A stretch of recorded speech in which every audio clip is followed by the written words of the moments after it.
j'espère que vous allez bien. On se retrouve aujourd'hui pour une vidéo sur Luna. Comme vous avez pu le voir dans les derniers épisodes des Marseillais à Dubaï, Luna a fait son arrivée dans l'aventure et a découvert que son chéri Paga l'avait trompée avec Lena. Sous le choc, Luna en avait beaucoup voulu à Paga, qui de son côté avait expliqué avoir été perdu en début de tournage. Hier, en découvrant le dernier épisode des Marseillais, Luna a pris la parole. Elle s'est confiée avec émotion sur son aventure et plus particulièrement sur la trahison de Paga. Je vous laisse tout de suite avec la vidéo et n'hésitez pas à réagir en commentaire.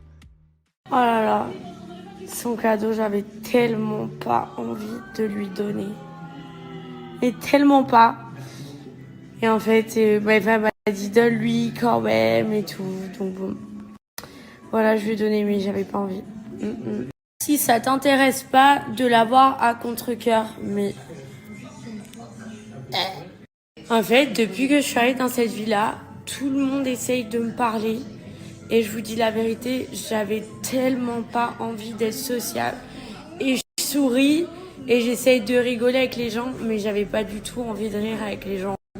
J'avais qu'une envie, en fait, c'était de partir. Sauf qu'à chaque fois que je partais, normal, on m'empêchait de partir. Donc voilà. C'est pour ça qu'à chaque fois, je dis je pars, je reviens, je pars, je reviens. En fait, quand on est dans une maison comme ça, enfermé, on est obligé de se confronter à nos problèmes. Et c'est ça qui est compliqué parce que en plus, il y a plein de gens qui viennent et qui mettent leur avis et tout. Donc, c'est vraiment compliqué. C'est pour ça que d'ailleurs, faire une aventure, c'est une expérience qui est unique et que on trouvera pas ailleurs. Hein, parce que dans la vie, en règle générale, si jamais on te la met à l'envers, c'est basta, ciao, et puis tu bloques la personne, et puis elle peut pas te parler, elle peut pas te contacter, voilà. Là, non. Là, tu peux pas bloquer la personne parce qu'elle est sous le même toit et qu'on te laisse pas partir de ce toit.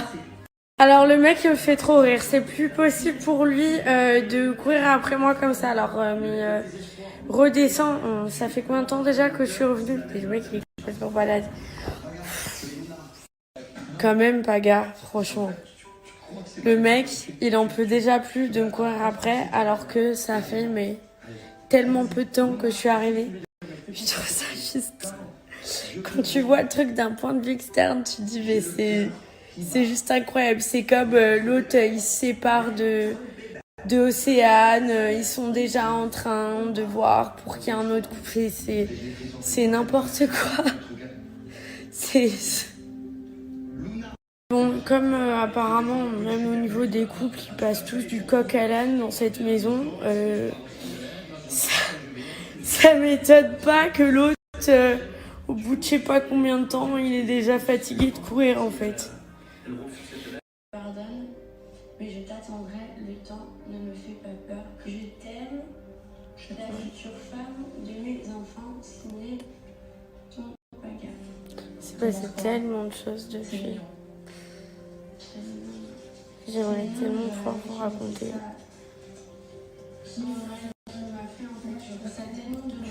un truc de ouf. Il y a des choses qui m'avaient déjà dit avant, puis il y a des choses qui m'avaient pas... En fait, Paga, faut savoir que depuis que je suis arrivée dans la maison, à part m'écrire une lettre et se plaindre et faire le pauvre malheureux auprès de ses amis, il avait rien fait. Mais par contre, pour aller draguer une autre fille, tout le temps, il faisait 40 000 actions. Et moi, je comprenais pas. Je me dis, mais attends... lui il me dit t'es la femme de ma vie, mais il me fait rien à part m'écrire une lettre. Et par contre une nana dont soi-disant il en a rien à faire, il est parti lui faire des petits déj, des dauphins, des machins, des bidules.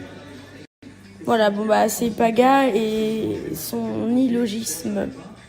C'est dur parce qu'en fait j'avais pas du tout envie de le... Elle est con. C'était juste cette lune sur la tête. C'est con, mais j'avais vraiment... en fait, j'avais pas envie de lâcher le morceau parce que ce qu'il a fait, c'est grave. Et en fait, vous voyez que des épisodes et que vous êtes que d'un point de vue externe, mais la tromperie, c'est grave. La tromperie, ça fait mal. Et on peut pas, comme ça, avec une belle lettre et même un petit déj ou un truc comme ça, pardonner, ça prend du temps. C'est normal. Là, c'est une aventure, puis en plus, moi j'ai l'impression qu'il fait un petit peu les choses pour l'aventure, pour faire le beau, pour bien se faire voir, parce que voilà, c'est quand même une aventure à la télé, donc on n'a pas confiance tout simplement. Je suis dure avec lui, hein. Je suis très dure. Mais en fait, ça paraît dur à la télé parce que c'est que des épisodes, mais c'est totalement normal. Genre, je pense qu'on n'a jamais été confronté à rester enfermé avec la personne qui nous a trompés.